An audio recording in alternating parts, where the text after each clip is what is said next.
Les gros bidous, coucou et bienvenue dans cette vidéo qui va être consacrée au jeu de tarot et d'oracle que j'utilise cet automne et qui va tisser des liens avec ces jeux et ce que ça m'évoque en termes de mon rapport à l'automne, mes pratiques en automne, tant tarologique que de divination, que spirituel, que simplement le côté quotidien, terre à terre, de toutes les choses qu'on fait en automne. Donc je vais essayer d'aborder toutes ces choses ensemble.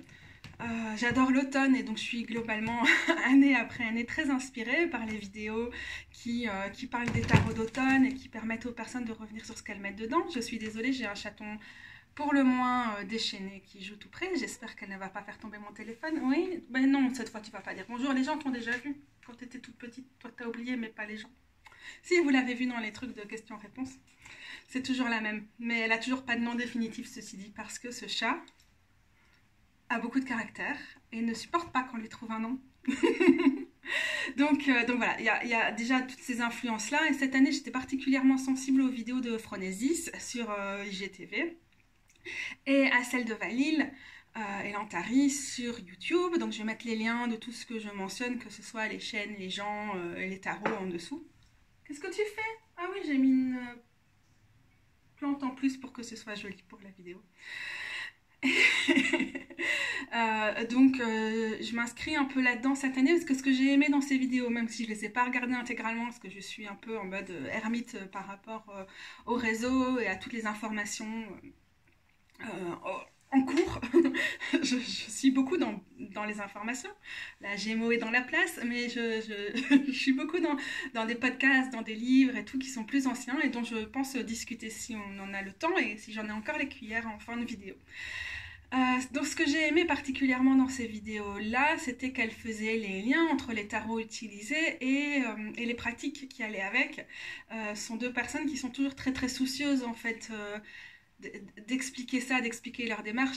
D'ailleurs, Valil a une série qui est consacrée à l'ensemble de sa collection de tarots sur Patreon et qui est vraiment très intéressant parce que ça remet chaque jeu dans son contexte de où il vient, pourquoi on l'a choisi, comment on finit par l'utiliser. Et ça parle de l'esthétique du tarot, mais de tellement, tellement plus de choses et ça permet de revenir sur sa pratique. Donc, Valil, si tu me regardes, ce dont je doute, parce que mes vidéos sont trop longues, bisous et merci, c'est vraiment très, très inspirant tout ce que tu fais. Donc voilà, j'ai vraiment aussi eu cette envie-là d'expliquer pourquoi chacun des tarots dont je vais parler aujourd'hui correspond à ce que j'essaie d'amener dans cette saison-ci. Et je vais peut-être être moins dans quelque chose de purement esthétique par rapport à ces tarots, que ce soit les couleurs d'automne et tout, même si ça revient forcément. Et je vais aussi essayer d'être... Je crois que mon réflexe quand je fais ce genre de vidéo, c'est ouais, je vais parler de tous les tarots qui peuvent me faire penser d'une façon ou d'une autre à l'automne, et du coup on balaye plein de choses et tout, et on n'approfondit pas vraiment. Cette fois-ci, j'ai plutôt envie d'approfondir avec un nombre limité de tarots et d'oracles. Ce qui me fait penser, j'aurais peut-être pu le dire plutôt, à une petite mise en garde, qui est que donc je vais parler de tarots et la plupart sont... Il y a une partie de mes tarots préférés qui sont pas disponibles et qui sont épuisés. Il y en a d'autres qui sont tout à fait disponibles. Et personnellement, quand je regarde ce genre de vidéos, après j'ai envie d'avoir des tarots. Et si c'est quelque chose que vous n'avez pas envie, pour l'instant, pour plein de raisons, que ce soit des raisons qui sont liées à vos moyens et du coup ça vous dégoûte de voir des jeux que vous ne pouvez pas vous acheter, ou que ce sont des raisons qui sont liées au fait que vous essayez d'avoir une approche éthique et avec une consommation raisonnée, etc., dans votre collection de tarot, toutes ces réflexions-là sont des bonnes réflexions. Et donc, si vous ne vous sentez pas à l'aise avec le sujet, sachez que je vais présenter des tarots formidables et que si vous préférez éviter de vous soumettre à ça pour l'instant, c'est peut-être le moment de faire bye bye Katou, c'était sympa de te voir, mais à la prochaine. Alors, le premier tarot, c'est mon chéri, c'est le Slow Roller. C'est mon chéri absolu.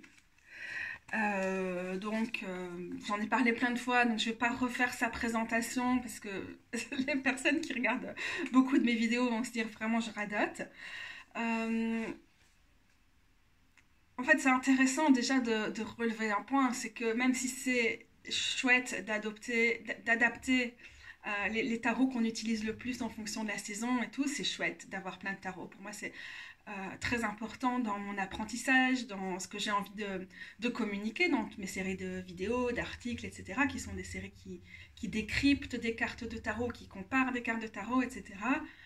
Au final, c'est toujours les mêmes tarots que je vais utiliser ou les tarots qui ont une place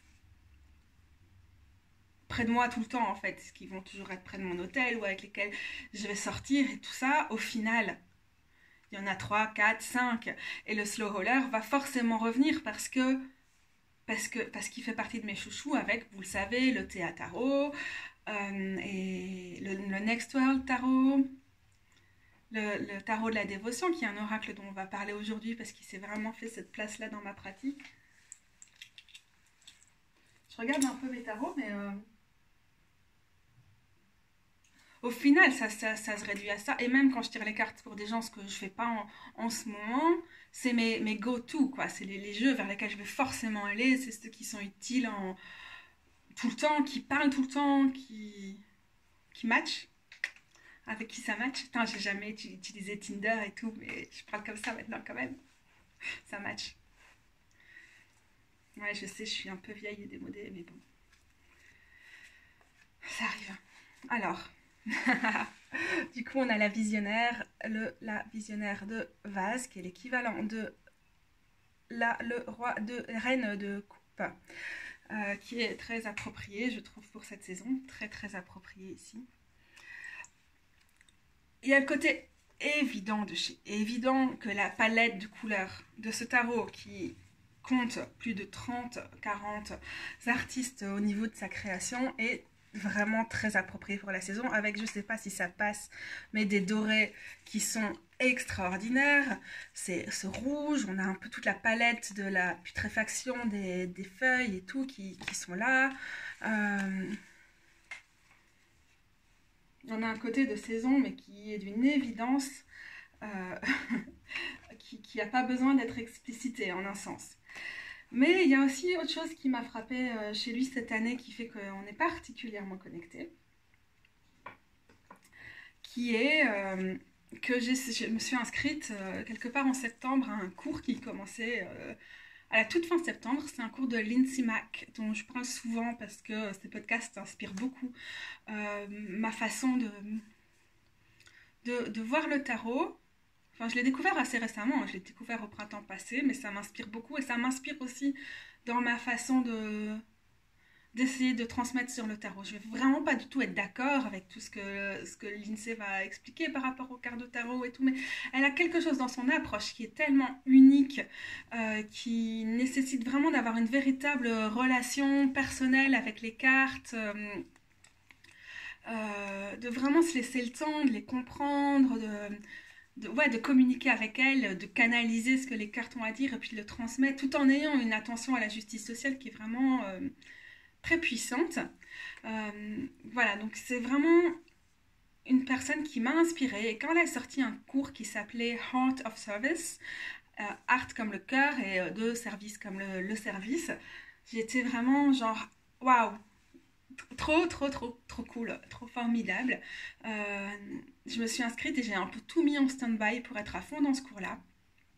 Et dès le début du cours, comme on travaille beaucoup avec des cartes, ce qu'elle appelle les cartes encre, c'est des cartes qui vont nous permettre d'être en quelque sorte des compagnonnes, des compagnes, des guides, des aides, des soutiens qui nous aident à approfondir notre rapport à certaines cartes ou notre rapport à des thématiques précises, etc. Bref, c'est un cours qui demandait de tirer beaucoup de cartes de tarot et ça m'a appelé dès le début. Je me suis dit, bon, mon compagnon, en tout cas pour ce jeu, c'est le slow roller. Pour ce cours, c'était une évidence et je le regrette pas du tout. J'ai remarqué que tous les tarots que je consacre à un cours en particulier sont des tarots avec lesquels j'ai une relation j'avais déjà une relation très proche avec le slow roller, mais une relation qui est vraiment presque irréelle, presque d'un autre monde, tellement elle est profonde, tellement on va dans les couches et les couches et les couches de compréhension d'une carte au niveau très intime, très personnel et en même temps quelque chose qui va vraiment relier à, à un autre monde, à des autres mondes, à des choses qui ne sont pas visibles et tout. Bref, ça convient aussi très très bien aux énergies de la saison. Euh, J'avais du coup envie de parler un petit peu de mon parcours avec ce cours que j'ai pas terminé, même si techniquement les 5 semaines de cours sont clôturées. C'est tellement dense que faire une leçon par semaine, les leçons étaient publiées semaine après semaine sur Teachable, c'était juste trop. Et donc j'avais vraiment besoin de faire une pause et d'intégrer le cours. C'était vraiment intéressant parce qu'on a les espèces de podcasts et de vidéos qui ressemblent un peu à ce que fait l'INSEE le reste du temps, l'INSEE Mac dans ses cours. Et puis on a aussi vraiment une partie de réflexion, de, de réfléchir avec des cartes. Elle nous pose tellement de questions, vraiment du journaling, quoi, d'aller dans l'introspection, donc parfois juste de laisser venir les mots et tout. Comme vous savez, j'adore l'écriture automatique. Je mettrai certainement en lien la vidéo que j'ai faite qui est consacrée à ça et à mes carnets et tout. D'ailleurs, il y en a plusieurs. Et c'est vraiment des choses où du coup elle donne des indications, elle propose des cartes pour aborder certaines thématiques qui nous permettent d'aborder notre service au niveau plutôt spirituel mais aussi plus largement. Et ça nous plonge dans nous, dans notre chemin, les visages que peuvent prendre notre service, comment on se consacre à lui, comment on interagit avec lui, comment on l'écoute. Et c'était vraiment, et c'est pour ça que c'était vraiment joli de voir la, la,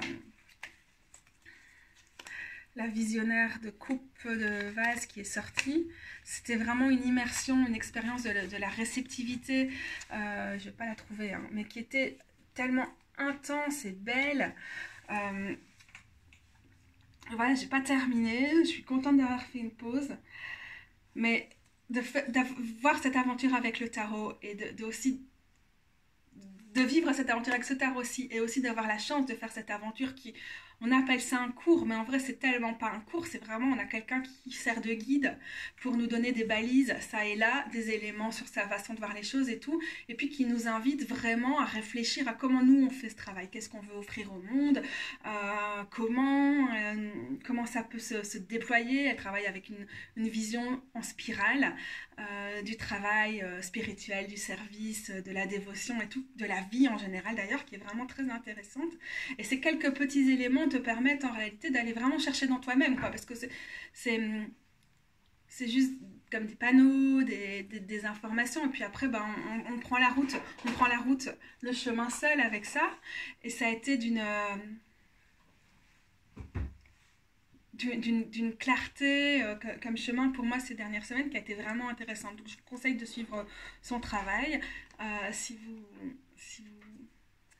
écoutez, si vous comprenez l'anglais oral, parce que c'est vraiment très très fort. Et en tout cas ça m'a beaucoup chamboulée, j'en ai profité pour faire des pauses, des réseaux sociaux et tout, et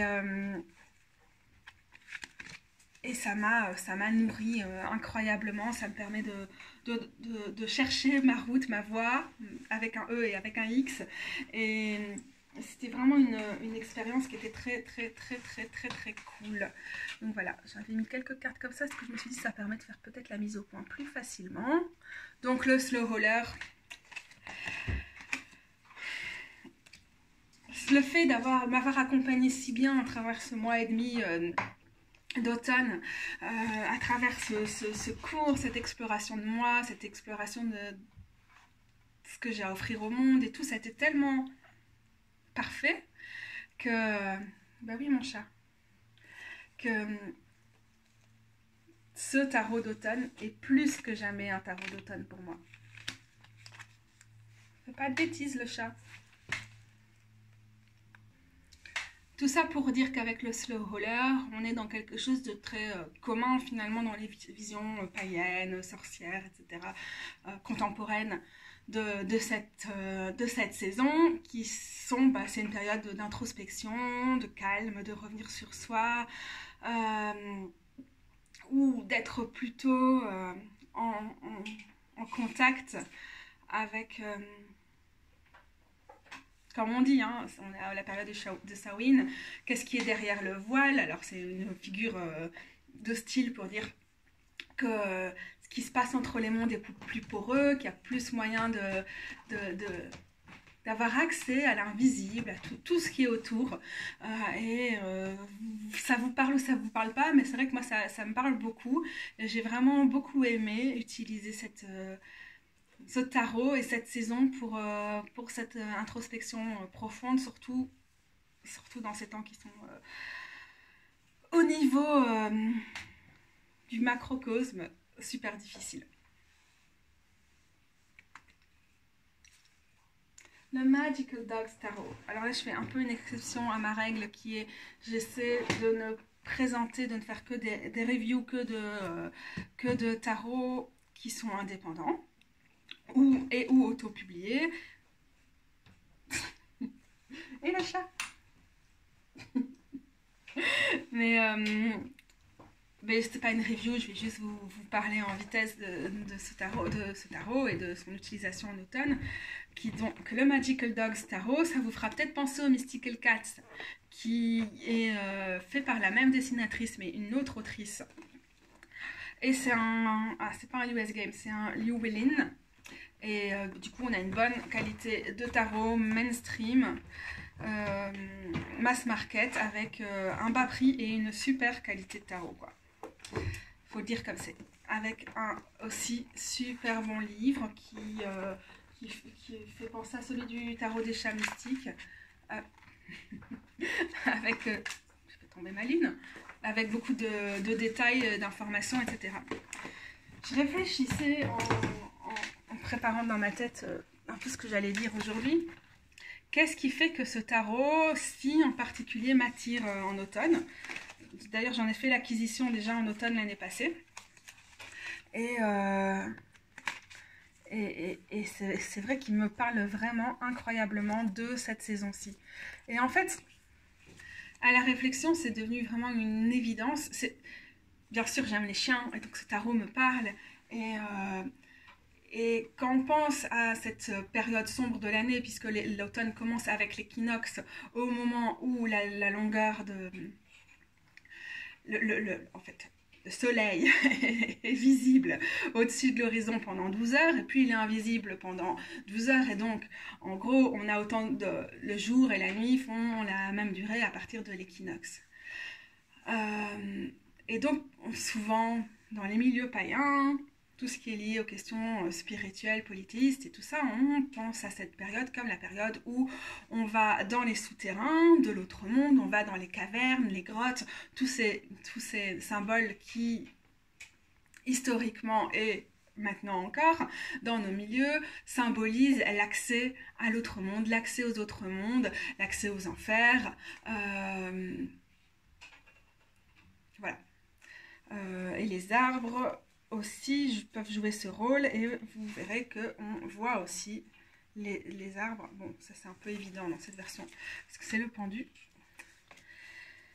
Il y a beaucoup de reflets, mais c'est pas très glossy parce que c'est l'aspect lin texturé. C'est pas super texturé, c'est l'aspect lin. Non, est-ce que c'est... Il est très bizarre en fait l'aspect de ces feuilles. Bref, je me suis égarée. Et donc, pourquoi on parle de grotte, etc. dans ce beau tarot? D'ailleurs, on voit l'ermite. Bon, ça, c'est un peu normal de voir un ermite dans une grotte. Ce ne sera pas la première fois. Mais l'idée, c'est que, en gros, le chien a suivi les humains dans leur parcours pour se sédentariser.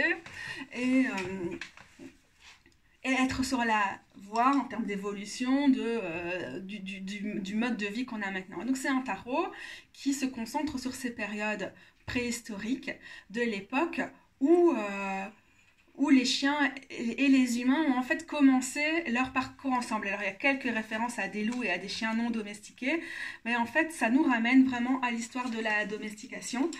Et donc, on est dans cette période préhistoire, ça veut dire avant l'écriture. Et donc, qu'est-ce qu'on fait? On a des dessins dans des grottes, comme ici, avec cette reine de bâton. Je ne commenterai pas le côté un peu limite du alpha femelle. Alors, Ici aussi, on a ça avec le chaman qui vient à la place de la hiérophante. Et ici, on a la grande prêtresse. Vous voyez un peu l'idée. Alors, ce que vous dit ce chaman? C'est d'ores et déjà qu'on a un peu un grand mélange quand même, New Age, flirtant parfois très limite avec l'appropriation culturelle dans Star aussi, où on a un peu cette idée de quelles sont des sociétés dites primitives et quels sont un peu leurs points communs. Donc on est un peu sur un truc, on met tout sur un pied d'égalité, avec une espèce de...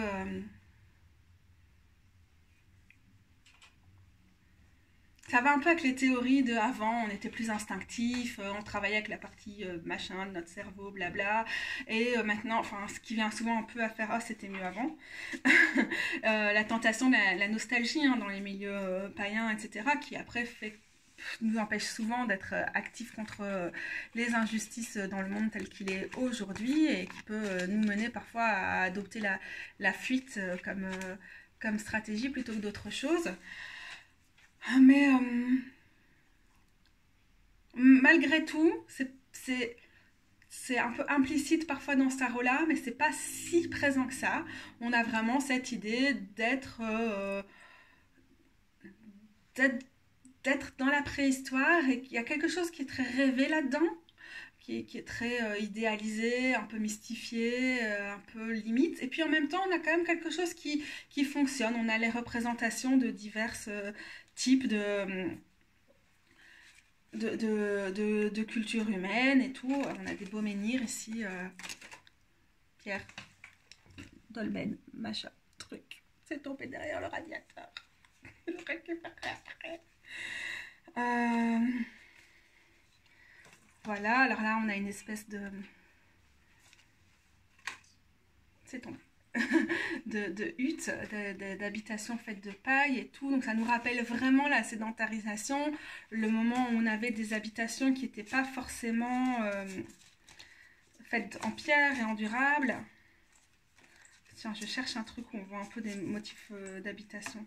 Donc voilà, on voit aussi les constructions à base de pierre, petit dolmen derrière le fou ici. Pareil là. Alors là, on arrive dans ce genre d'abri. Moi, j'aime bien parce que c'est un côté ancestral et je trouve que c'est vraiment agréable en cette période-ci pour travailler aussi avec les lieux. Et moi, je vis en ville et ici, c'était une forêt avant, il y a fort longtemps et en même temps pas si longtemps. Il y a juste 1 ou 2 millénaires. Et il y a encore, je sais pas moi, 400 ans, c'était un bois. Et du coup, je trouve qu'il y a quand même vraiment quelque chose ici qui nous permet de nous rappeler en fait à nos ancêtres animaux, humains, et à comment on vivait, on cohabitait, on se développait à l'époque. Et donc pour moi, ça correspond à ça. On a cette idée de passage dans la grotte. Voilà, ici on a aussi des habitations préhistoriques, c'était un peu tout ça que je cherchais. Mais donc on a cette symbolique de l'autre monde et tout. On a aussi quelque chose de très ancestral qui pour moi correspond évidemment, je pense pour beaucoup de gens qui respectent la roue de l'année ou le fil des saisons et tout ça, ce que on aime mettre dans cette période ici dans l'hémisphère nord qui correspond à celle de Samhain. La fête des morts, la Toussaint, etc., etc., quel que soit d'ailleurs à quel niveau on travaille. Donc, ce tarot me touche vraiment énormément pour ça. Et le côté à la fois, oui, ancestral et grotte, aller vers l'autre monde, le passage avec tout ça, le côté instinctif du chien, du rapport du chien et du loup. Il faudrait que j'en trouve d'autres où on voit un peu la cohabitation, mais bon, ça vous évoque forcément la carte de la lune qui est comme ça, même dans sa version classique.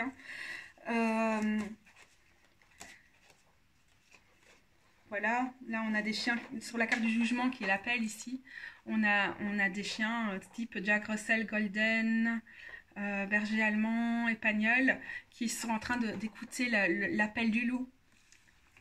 Euh, D'écouter cette part-là d'eux-mêmes qui est au-delà de tout ce qu'on a domestiqué, apprivoisé de nous, rationalisé. Et donc ça touche à l'enchantement du monde et ça nous amène à des formes simples d'enchantement avec des mobiles qui sont faits de plumes, des colliers qui sont faits de silex et de plumes, etc. Alors oui, il y a une part de fantasme dans tout ça, mais il y a aussi quelque chose que je trouve vraiment agréable et approprié à cette saison-ci.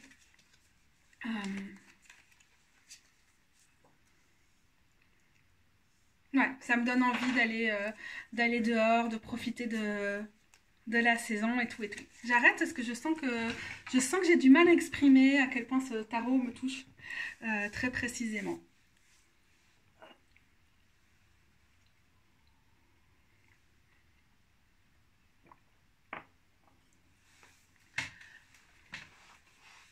Pour moi, en dehors de mon parcours de païenne ces dernières années, c'est vraiment une période de l'année, là précisément maintenant, autour du 1er novembre, de Halloween, la Toussaint, Samhain, etc., qui m'a attirée depuis mon plus jeune âge, parce que étant d'éducation catholique, on faisait vraiment le tour des cimetières autour du 1er novembre, et c'était vraiment agréable pour moi de prendre la voiture et d'aller sur un rayon d'une trentaine de kilomètres autour de la maison, dans les petits chemins pour aller vers les cimetières des petits villages d'où venaient mes ancêtres depuis auprès de la frontière française, puisque évidemment, venant de familles d'agriculteurs de cette région-là, j'ai des ancêtres du nord de la France, puis aller vers la bordure de la Flandre, parce que j'ai aussi des ancêtres flamands. Bon, on est vraiment dans une région où on est entre les deux, là d'où je viens, en Wallonie-Picarde. D'aller jusque dans les pays des collines, avec des villages où on a encore des musées de la vie rurale, etc., où il y a un vrai effort, en fait, d'aller vers le souvenir. Et donc c'est des périodes de souvenirs qui étaient chouettes, et j'allais sur des tombes où, bon, quand je suis née, j'avais encore une bonne partie de mes arrière-grands-parents, je crois que j'en avais encore 6 sur 8, c'est quand même énorme. Et puis bon, ils sont morts au cours quand j'étais bébé ou enfant, et jusqu'à mon adolescence, et à 12 ans, 13 ans, j'ai perdu ma dernière arrière-grand-mère, évidemment. Hein. c'est pas la même génération, mais j'ai senti, pour moi, l'importance, en étant aussi l'aînée tous mes cousins et tout ça, les frères et sœurs, de faire ce lien, de faire ce lien entre les générations, d'aller sur les tombes de personnes que j'ai pas connues, de voir des noms que je comprenais pas et tout. C'était vraiment fort pour moi. Ça me ramenait dans une dimension de dévotion qui était vraiment forte. Et alors vraiment ces balades en voiture où on voit les paysages qui sont vraiment dans la transition, la charnière. On a encore des feuilles sur les arbres, sur certains, mais c'est vraiment la fin de la fin. On arrive au bout de toutes ces merveilleuses couleurs de l'automne et tout. Et j'ai vraiment eu un rapport extraordinaire à cette saison. Je venais aussi d'un petit village, ou dans le village d'à côté, on s'était attelé dès la fin des années 80, début des années 90, à faire revivre les traditions d'Halloween. J'aurais beaucoup de choses à en dire et pas que du bien, mais ça m'a permis de vraiment investir ce passage des saisons.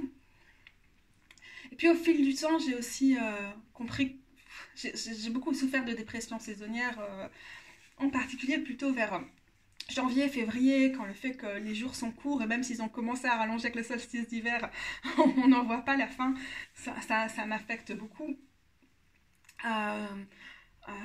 C'était assez difficile pour moi, et du coup au fur et à mesure, à force de me choper ces dépressions dans la gueule, j'aime pas trop l'été non plus parce que je supporte pas bien la chaleur. Maintenant j'ai des allergies, donc c'est encore pire.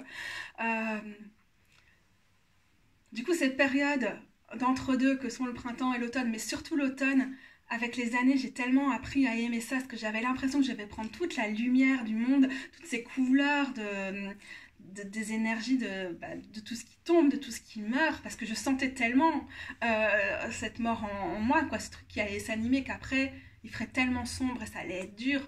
Mais l'automne pour moi c'est vraiment une invitation à vivre chaque journée, à prendre chaque journée comme elle est, à m'émerveiller dans chaque journée, etc. Et donc c'est vraiment une saison où depuis toujours j'ai un rapport intense et ça n'a jamais cessé d'évoluer. Alors bon, on a des jours où il fait beau, comme aujourd'hui. Le ciel est bleu, de chez bleu, il n'y a pas un nuage. Et puis bon, on a les jours où il fait dégueu, il est humide, et c'est un peu chiant. C'est pas agréable. J'aime bien la pluie, mais bon, il y a quand même un peu des limites. L'automne, parfois, c'est long et c'est dégueulasse. Ça glisse, on tombe. Mais ouais, j'ai vraiment ce rapport très, très personnel que je recherche quand même dans les jeux qui vont m'évoquer l'automne. Et donc je viens de milieux agricoles où dans ma famille, dans certaines branches de ma famille, on est des fermiers, dans d'autres, on a des métiers périphériques, mais qui tournent autour du monde agricole.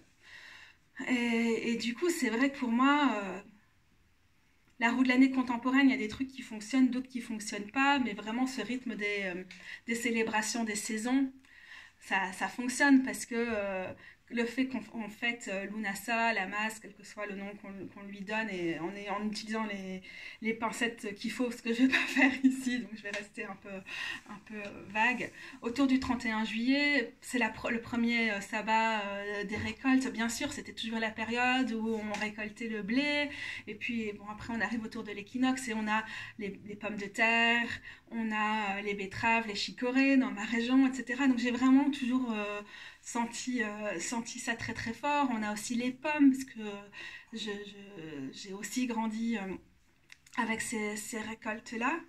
Et du coup, je pense que Samhain a vraiment, on appelle ça la troisième célébration des récoltes. C'est vrai qu'on fait encore des récoltes maintenant et qu'on stocke et tout ça, mais pour moi, c'était un peu déjà les énergies de l'hiver qui commencent à s'installer. Peut-être que du coup ça vibrerait très bien avec le fait qu'on appelle cette saison la saison de cette période le nouvel an des sorcières. Bon, peut-être un peu hâtif et encore une fois un peu du fantasme actuel qu'on a envers les sociétés agraires, etc. Ce serait un des gros reproches que je ferais à la roue de l'année et tout, hein, c'est d'être dans une mystification des sociétés agraires et des cultures rurales, etc. Mais il y a quand même quelque chose qui est très vibrant et très transitionnel, quoi, dans cette période-ci de l'année. Et je crois que c'est quand même aussi quelque chose que je cherche dans les tarots et oracles que j'utilise à cette saison-ci.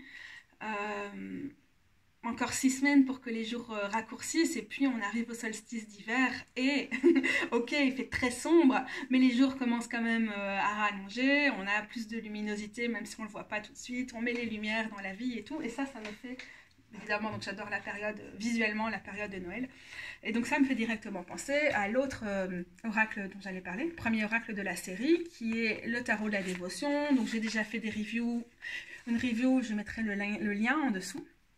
C'est la première édition, donc si vous le commandez maintenant, s'il y en a encore, le page novembre, on est à la deuxième, qui est donc un petit peu différente, notamment ici au niveau de l'arrière du jeu. Je suis juste en face de la fenêtre, donc c'est pas des jeux qui sont particulièrement brillants, c'est juste, ils sont pas du tout d'ailleurs, un peu difficile pour la mise au point. Donc j'ai mentionné tout à l'heure les tarots avec lesquels je fonctionnais, et ce tarot la dévotion, cet oracle aussi, fait partie des jeux qui sont des jeux que j'utilise tout le temps, qui vont tout le temps être près de mon hôtel, vers lesquels je vais me tourner au quotidien quand j'essaie de me connecter à l'instant présent, aux déités avec lesquelles je travaille, à quelque chose de moins superficiel en moi, par exemple quand je suis angoissée ou quoi, et que j'ai besoin de me connecter à quelque chose qui est en dessous de mon mental qui fait je vais aller vers ce genre de tarot là. Et le tarot de la dévotion, ça a fait une bonne année que je l'ai. Si vous regardez la date de la dernière vidéo, vous le saurez. Il fait vraiment ce taf là d'être un compagnon au quotidien. Moi je trouve qu'il a une portée très mystique, très très spirituelle, qu'il n'est pas forcément fait pour tout le monde ou pour toutes les circonstances. Hein, il ne s'appelle pas le tarot de la dévotion pour rien. Du coup, ok, il est là tout le temps, c'est vrai. Pourquoi je choisis pour l'automne? Parce qu'il permet vraiment... c'est une période où j'essaie, bon là c'est difficile, hein, on est confinés, j'essaie d'aller au maximum dehors, où j'essaie de faire ce que j'appelle des mini-pèlerinages, des marches méditatives, etc. Donc ça j'en parle aussi dans une de mes vidéos, dans la question-réponse, ce que j'entends par ces marches méditatives / pèlerinages et tout. Mais du coup ça c'est vraiment un très très fidèle compagnon dans ce type d'aventure. Et je trouve que ces cartes, plus que beaucoup de cartes de tarot pour moi, elles ont vraiment le potentiel d'accompagner, de guider, d'influencer le type de promenade que je vais faire, mais aussi vraiment d'être avec moi pendant la promenade. Et pour répondre aux questions que vous pouvez poser, par exemple, Phronésis et Valil, est-ce qu'il y a des jeux qu'on utilise pour travailler avec certains types d'entités, de déités, d'esprits, etc. Je trouve que les archétypes qui sont présentés ici, c'est vraiment des archétypes, hein, même s'il y a un côté très Europe occidentale, cathédrale, médiévale, avec les fresques, les vitraux, etc. On parle en pèlerinage. On a vraiment quand même des grands archétypes qu'on peut retrouver ailleurs, même si visuellement ça va nous évoquer quelque chose, un lieu et un temps assez précis. Qu'est-ce que j'aime bien comme carte?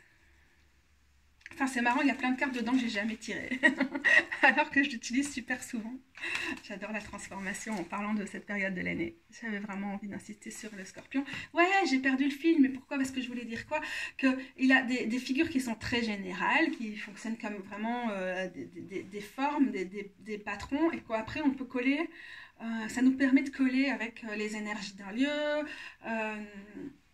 une déité avec laquelle on a envie de travailler, des trucs comme ça. Je trouve qu'il fait vraiment ce taf-là d'être à la fois très personnel, très ponctuel dans les énergies avec lesquelles il travaille, et en même temps d'être très ok pour embrasser toute une série de pratiques très différentes. Alors dans les arcanes majeures, le divin a été a été répartis dans des grands archétypes qui n'existent pas, qui existent partout et nulle part à la fois, quoi, comme ça. J'adore cette carte aussi, qui fait un peu penser à la carte de l'étoile. Et donc, il permet vraiment d'accompagner le cheminement spirituel. Et là, on n'est pas juste dans l'introspection, on est aussi dans l'exploration, dans le fait d'aller au-devant ou d'être à l'écoute. Et dans cette vision, on a vraiment aussi quelque chose de réceptif qui correspond aux énergies qu'on associe souvent à cette saison, qu'on aime associer à l'élément d'eau, à l'eau. Et donc, il fait ce travail-là, il prend les devants, il nous donne une espèce de patron, de canevas, et en même temps, il permet de réceptionner énormément. Je ne pourrais pas dire avec quel type d'énergie, quel type d'entité, à quelle fin particulière on peut travailler avec cet oracle-là. Je trouve qu'il se prête à beaucoup de choses, mais qu'il faut quand même une affinité avec, bon, déjà le visuel, et puis le côté, c'est quoi la dévotion ?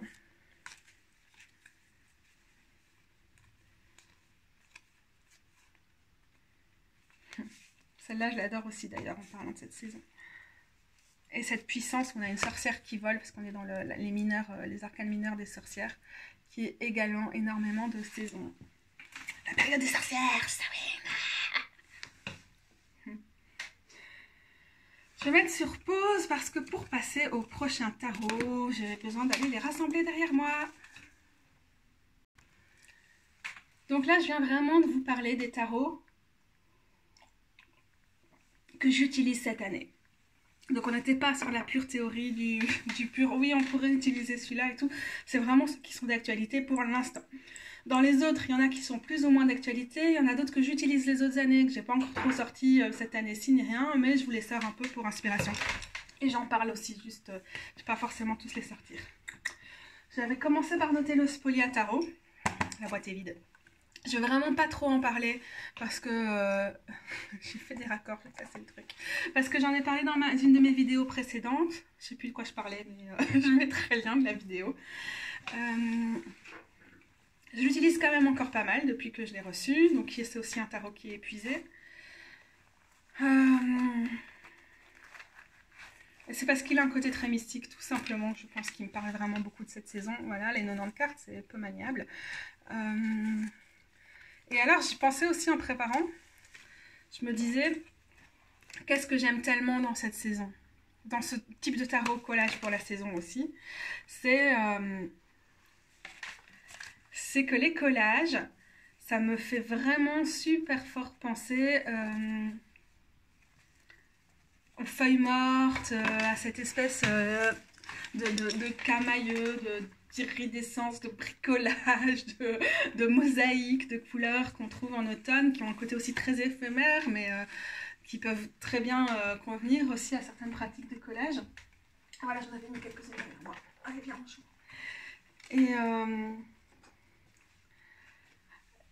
Et donc voilà, je trouve que c'est vraiment une pratique qui est super appropriée aussi pour cette saison-ci. Ça m'évoque beaucoup de choses, quoi. Ce pratique de découpage et de collage de feuilles, ça me fait vraiment bien penser aux feuilles mortes. Alors là, je vous ai sorti la lune, la mort.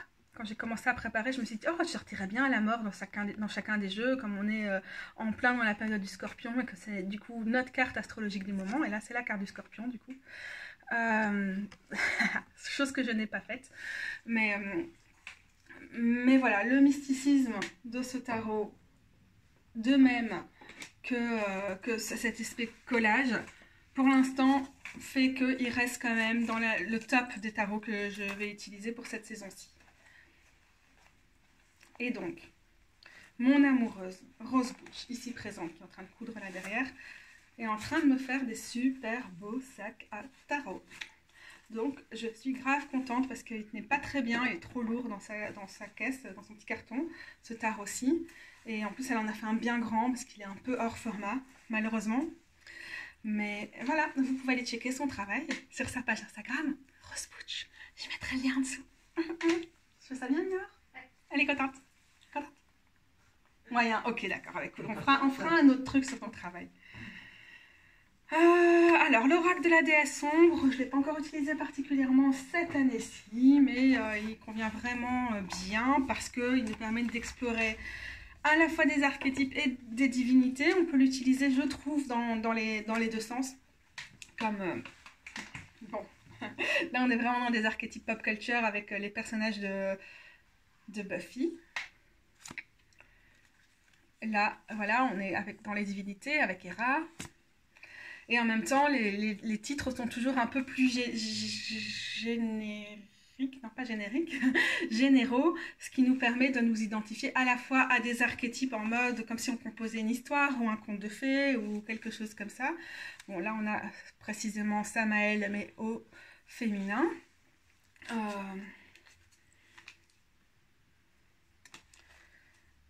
Donc voilà, il permet quand même vraiment bien ces explorations terriens, souterrains, qui vont bien à cette saison, tout en étant large et en laissant de la marge et tout et tout. J'ai l'impression que j'ai dit beaucoup de « e » dans chaque phrase, donc je pense que je ne suis pas forcément très très inspirée pour expliquer ce qui convient dans cet oracle pour la saison, mais je trouve qu'il fonctionne vraiment vraiment très très bien. Encore d'ailleurs un tarot qui est sorti l'année passée autour de cette période et c'était vraiment approprié. Alors il s'appelle Oracle de la déesse sombre. J'ai d'ailleurs fait une vidéo pour parler de ce que je pensais du concept de déesse sombre. Mais comme on appelle cette partie-ci de l'année la partie sombre parce qu'il y a moins de luminosité que le jour commence tard et finito, c'est quand même déjà rien que par son nom très adéquat. Et du coup ça me fait penser que les dessins de Gulliver l'aventurière, qui est donc la dessinatrice de l'oracle de la déesse sombre, qui a été conçue au niveau de sa forme et de ses textes et tout par Iriadel. Gulliver l'aventurière a aussi travaillé avec quelqu'un d'autre qui s'appelle Lyra Seoltor, je suis pas sûre de savoir prononcer son nom, que vous connaissez certainement à travers sa page YouTube et tout, pour faire un oracle des runes qui a d'après moi, ses qualités et ses défauts. Je ne suis pas toujours convaincue par ce que je lis sur chacune des runes, mais je trouve que l'esthétique, la conception, l'esprit qui émane de chacune des cartes, et là vous le voyez vraiment bien avec cette figure qui fait très ermite pour Kenaz, qui va vraiment bien correspondre. En gros, je trouve que les dessins de Gulliver envoient vraiment une vibe de saison. Et voilà, j'avais dit que j'essaierais de pas juste montrer des jeux parce qu'ils avaient une esthétique de saison. Et c'est pas du tout ça pour l'oracle des runes, que d'ailleurs j'utilise souvent pour tirer en complément de mes cartes de tarot, même si je tire pas vraiment pas du tout les runes, je suis pas du tout une spécialiste de la question. Mais je l'utilise si je tire une carte en début d'année et tout. Mais pas très inspirée pour en dire des très grandes choses. Alors on a le Literary Witches Oracle. J'avais fait une review l'année passée, plus ou moins la même saison, donc je vous invite juste à aller la voir si vous voulez savoir ce que j'en pense et pourquoi je crois qu'il est adapté à cette saison. Mais bizarrement, je ne l'ai pas encore beaucoup sorti cette saison-ci, donc on est plutôt dans la théorie. Le Ophidia Rosa Tarot et le Maiden Oracle. En fait, j'ai réfléchi et je trouve que comme on a beaucoup de fleurs et qu'on a beaucoup de fleurs en fleurs, il n'y a pas tellement une vibe d'automne finalement, puisque c'est la période où on a de moins en moins de fleurs. Qu'elles vont aller faire dodo pour quelques mois. Mais c'est surtout cette couleur un peu sépia de l'aquarelle qu'elle travaille, ce qui je pense est d'ailleurs tout comme dans le Magical Dogs où la personne infuse ses peintures de plantes pour ramener l'énergie des plantes dans le tarot. Je pense qu'elle fait la même chose ici. Et cette palette de couleurs, cette thématique, la thématique du serpent, de la renaissance ici aussi, à travers la transformation, à travers les ailes de papillon, le serpent et tout, c'est quand même des choses qu'on peut aisément associer à cette saison. On a aussi voilà, encore une lune décroissante qu'on pourrait associer, dans certaines traditions, on associe aussi à cette période-ci de l'année. Encore une fois, une insistance sur les cycles en partant.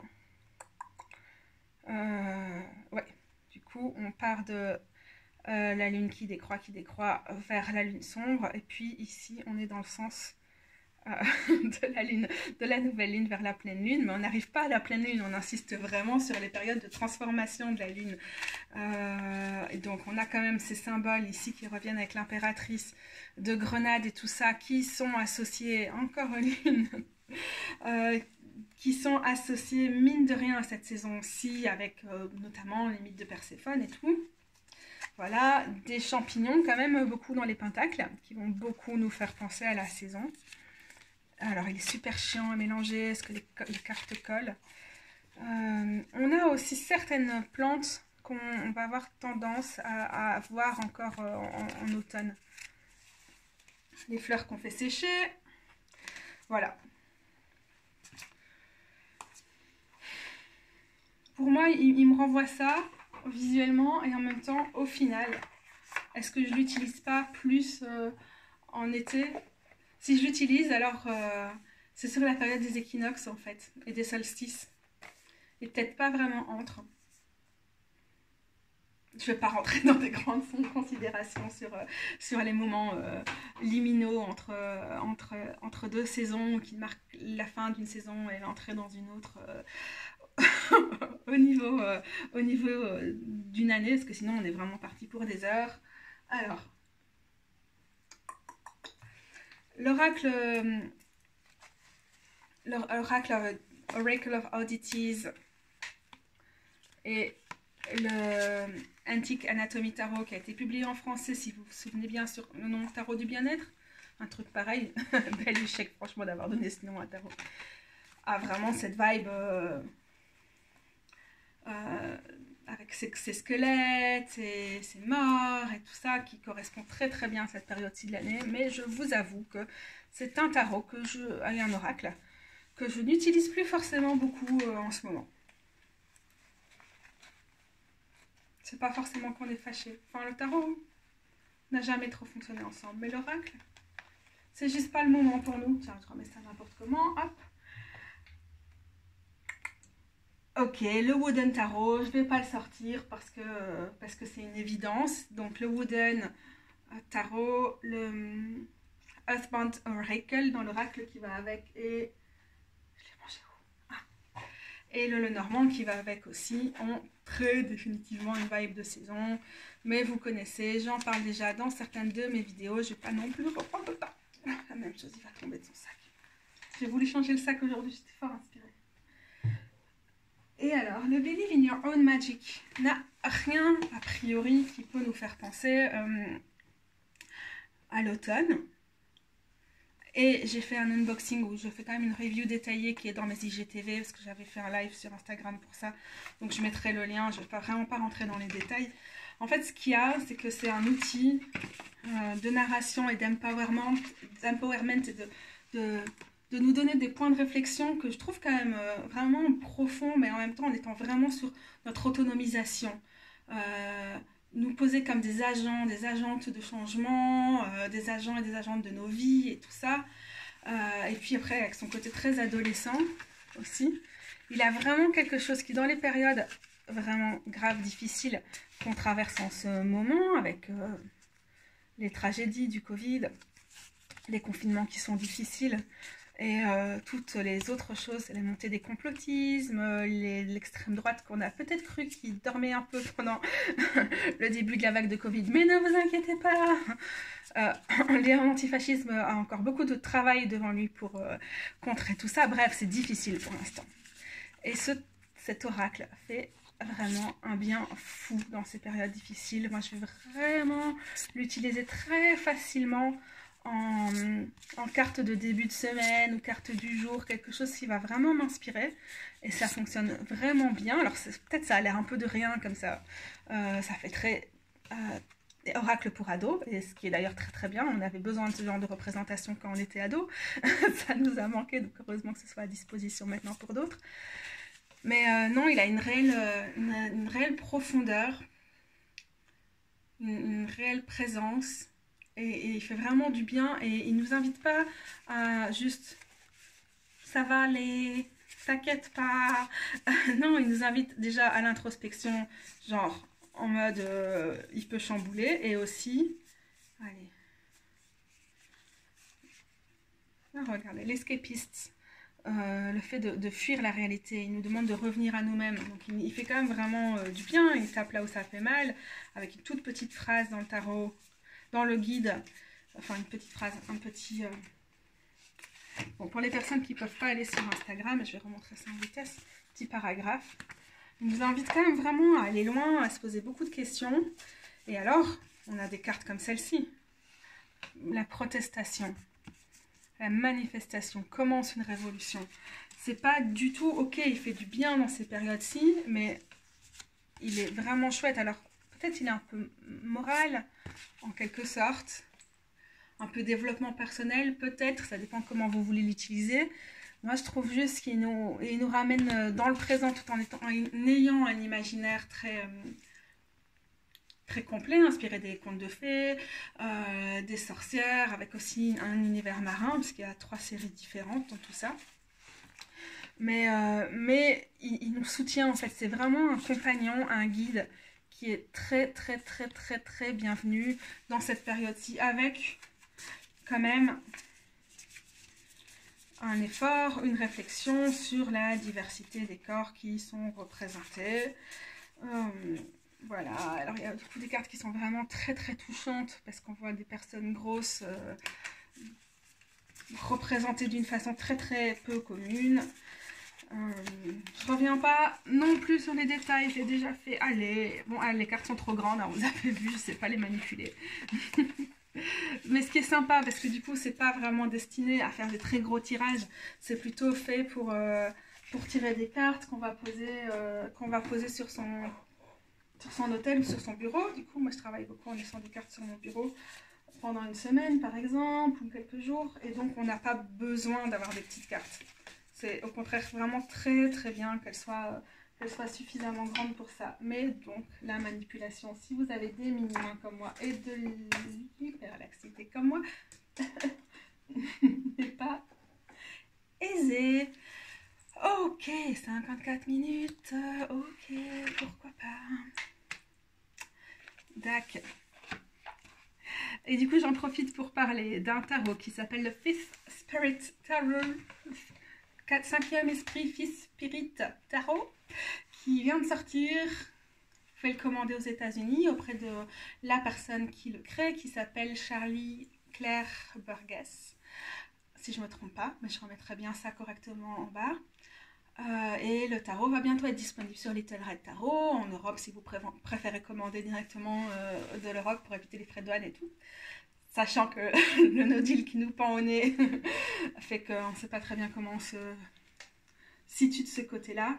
Mais lui, il a vraiment, déjà, il a ce truc d'automne incroyable. Et puis c'est le tarot non-binaire, queer, mais avec vraiment une réflexion passionnante derrière qui va être un game changer. Il va vraiment changer quelque chose dans les tarots féministes, queer, avec une vraie réflexion derrière. Comme le slow roller, mais en étant à mon avis plus accessible parce que moins de niche. Aussi plus accessible parce que moins de niche que le Next World Tarot qui était quand même beaucoup... très spécial quoi, avec son univers post-apocalyptique, un accent quand même sur les activismes et tout ça. Et le bouquin qui vient avec va être aussi super. Donc voilà, je voulais juste vous en parler parce que je suis vraiment très très réjouie qu'il sorte bientôt. Je me sens joie et bonheur. Et j'allais aussi en profiter pour vous parler de 2-3 petites choses que je lis, que j'écoute et tout en ce moment. Parce que c'est la saison. Et je vous préviens du coup d'ores et déjà, ça va être en anglais. Et je me suis dit, comment j'explique? À un moment, c'est pas cool, je fais des vidéos en français, je propose que des trucs en anglais et tout. Et je pourrais en parler pendant des heures, mais le fin mot de l'histoire, c'est je suis beaucoup plus à l'aise dans des situations d'apprentissage en anglais. Je préfère lire l'anglais pour plein de raisons. Et parfois, j'ai l'impression que ça... Du coup, ce que je propose passe à côté de quelque chose, parce que c'est vraiment pas le cas de toutes les personnes qui me suivent. Mais après, mon taf, c'est aussi un taf de traduction de certaines approches, de certains concepts et tout ça, à travers mes vidéos et mes écrits. Mais donc, voilà, je peux pas m'excuser, j'aime pas lire le français. Je trouve rarement ce qu'il me faut en français. Peut-être ça existe en fait. Par exemple, je vais parler d'astrologie. Peut-être qu'il y a des trucs d'astro qui sont aussi cool en français, qui abordent l'astrologie plutôt traditionnelle, hellénistique, etc. Mais j'en sais rien parce que je lis pas en français. Donc je peux pas faire non plus des tonnes et des tonnes de reproches à ce qui existe en français, même si je pourrais me lancer. Mais c'est juste pas là que je vais chercher les informations, tout simplement. Donc je vais vous parler de choses qui sont en anglais. J'ai oublié de parler de toi, le herbiari, parce qu'en fait j'ai parlé de toi aussi sur Instagram et jamais ici. Ça c'est quand même vraiment sympa. J'avais présélectionné quelques cartes du herbiari Oracle, avec vraiment il est très très riche ce livre sur le côté les traditions, le folklore, les rituels et les aspects médicinaux de certaines plantes. Et du coup j'avais envie de sortir certaines cartes qui me font vraiment penser à la saison. Je ne vais pas rentrer dans les détails. L'aubépine, la maison du cœur, le romarin, le fait de se souvenir activement, très de saison, le côté cyclique avec le sureau, la poche de protection avec notre ami la chili et millefeuille, la rose, crack open, s'ouvrir dans un grand crack, se déchirer pour s'ouvrir, et le fruit défendu, interdit, la pomme. Donc je ne vais pas revenir sur cet oracle, mais j'en parle sur IGTV, c'est dans la même vidéo que le Believe in Your Own Magic, mais je trouve que c'est vraiment un outil qui peut s'utiliser en toute saison, mais qui a définitivement des affinités avec l'automne. Alors, au niveau de ce que je lis, j'avais juste envie de vous parler du Fatzine. Je ne sais pas s'il est épuisé ou pas, je pense bien que oui, mais ce zine, je ne suis pas sûre que toutes les photos sont montrables. Mais ce zine, par et pour des personnes grosses, a lancé son appel à contribution pour son 2e numéro. Et il se commande en Angleterre. Et c'est une pure merveille que je vous recommande très très très chaleureusement. Et alors, en parlant de zine, je vais pas mettre sur pause, sinon ça... J'ai reçu et déjà lu, je parle pas derrière vous. Le troisième Helleborg, qui est vraiment un zine incroyable. Ça joue sur la culture populaire, le folklore, l'histoire, et comment on revisite l'histoire, le folklore, le paganisme et tout ça dans la culture populaire. Et voilà, je trouve ça vraiment passionnant. C'est un petit zine assez complet. Bon, il y a toujours des parties qui vont nous plaire plus ou moins que d'autres. C'est basé en Angleterre, ça parle beaucoup d'Angleterre. L'optique est plutôt, je ne vais pas dire décoloniale, mais sensibilisée aux questions de justice sociale, sensibilisée aux questions féministes. Je ne vais pas dire que c'est féministe, c'est décolonial. C'est pas ça, mais c'est quand même quelque chose qui est là en fil rouge, qui est présent là-dedans. Donc, je ne sais pas si vous allez pouvoir lire un petit peu là le type de choses qu'on retrouve là-dedans. Mais c'est vraiment un gros coup de cœur. J'avais découvert ça sur l'Instagram de la Lune Mauve. Je l'avais acheté à Londres l'année passée, le premier numéro. Et depuis, je suis vraiment une grande fan. Ça fait référence super souvent. Genre, il y avait un truc ici où ça parlait celui sur Pan. Ouais, c'était dans celui sur Pan. Ça parlait aussi beaucoup de trucs genre les films d'horreur kitsch des années 60 et des trucs comme ça. Genre, je n'aime pas les films, j'ai pas de culture du tout dans ce domaine, mais c'est vraiment passionnant de lire tout ça. Donc merci encore à la Lune Mauve pour la découverte. Le lien en dessous, encore une fois. Putain, je vais vraiment devoir regarder les heures de vidéo pour les mettre. Je crois que j'avais pas encore parlé du livre de Beth Maiden de Little Red Tarot, qui est vraiment un livre d'apprentissage du tarot, qui est la base de la base. Si vous vous y mettez, donc je ne peux que conseiller l'ouvrage de Beth qui comprend une introduction et puis des explications carte par carte dans un papier recyclé dans lequel c'est vraiment facile et agréable de prendre des notes. Je y reviendrai peut-être un jour, mais vous savez que j'aime d'amour le travail de Beth sur le tarot et donc je suis vraiment trop contente d'avoir reçu son bouquin. Trop bien, donc je vous conseille si vous avez envie de lire sur le tarot cet automne. Oui, j'ai embrassé un bouquin, oui, mais parce qu'il est bien, je suis contente qu'il soit sorti. J'avoue, j'ai un peu insisté pendant des années auprès de Beth pour qu'elle sorte ce livre. Alors, à un moment, j'ai quand même été... J'y suis pour quelque chose dans le déclic qui nous a valu sa publication. Je suis plutôt fière de moi. J'écoute beaucoup The Astrology Podcast, où il y a quand même pas mal de choses qui sont en accès libre sur la toile, qui malheureusement, du coup, ça les rend beaucoup plus accessibles sur YouTube, sur Spotify et d'autres plateformes de podcast, qui me permet vraiment de me plonger à fond dans l'astrologie depuis quelques semaines et j'adore ça, donc j'avais envie d'en parler et ça m'a fait penser que sur une approche décoloniale et queer de l'astrologie, il faut que vous suiviez Lily Hook, qui a notamment fait 2 vidéos passionnantes là-dessus sur Instagram. Donc je mets encore une fois les liens des vidéos en dessous de ma vidéo. Ça se remarque que j'ai plus de... je suis en bout de course là. Voilà, et ça m'a fait penser du coup à une autre personne qui est vraiment chouette en astrologie. Je vous conseille de vous inscrire à sa page Instagram, à sa newsletter, si ça vous dit. Il y a quelques vidéos aussi avec cette personne. Et elle s'appelle Alice Sparkly Cat. C'est vraiment sympa. Ça, c'est Money Magic. Ça ne parle pas du tout de Money Magic comme on pourrait l'entendre. C'est vraiment quelque chose qui est anticapitaliste et qui parle de Saturne et de la Lune dans une optique anticapitaliste, historique, etc. etc. Ah, c'est un peu compliqué à lire, j'avoue. La preuve, j'ai toujours pas fini. Je repasse du temps, c'est sorti maintenant il y a presque un an, avec You Were Born for This de Chani Nicholas. Encore une fois, je sais qu'il y a plein de trucs peut-être cool qui sont sortis en français sur l'astrologie ces derniers temps, mais mon truc c'est l'anglais. J'étais contente de cet ouvrage qui permet vraiment de faire l'histoire dont on est l'héroïne et donc d'aller chercher les différents éléments qui nous intéressent dedans. Et puis parfois je trouvais ça un peu léger. Déjà ça fait le titre lui-même fait très développement personnel et tout. Mais je me remets quand même à fond dedans pour revenir sur tous les signes, toutes les combinaisons et tout ça.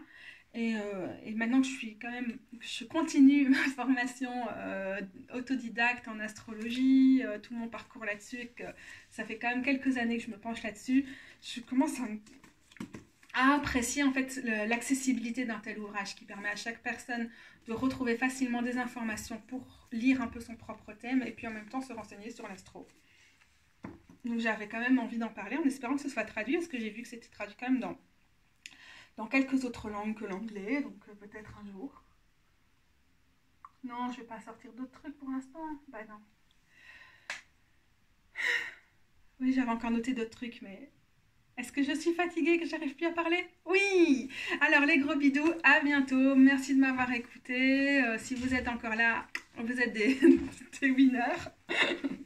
Vous êtes courageux, courageuses, et bah, j'espère que ça vous a donné un petit peu de légèreté autour de l'automne et du tarot. Et oui, j'avais envie de parler de plein de trucs très graves, notamment en continuant ma série sur les pentacles. J'étais au 5 de pentacles, mais je me suis dit qu'on avait certainement juste besoin de cette petite dose de vent automnal qui fait tomber les feuilles avec le soleil qui me donne mal à la tête. et je voulais vraiment vous offrir cette petite bulle dans ces moments qui sont pour beaucoup pas très faciles. Salut les gros bidots!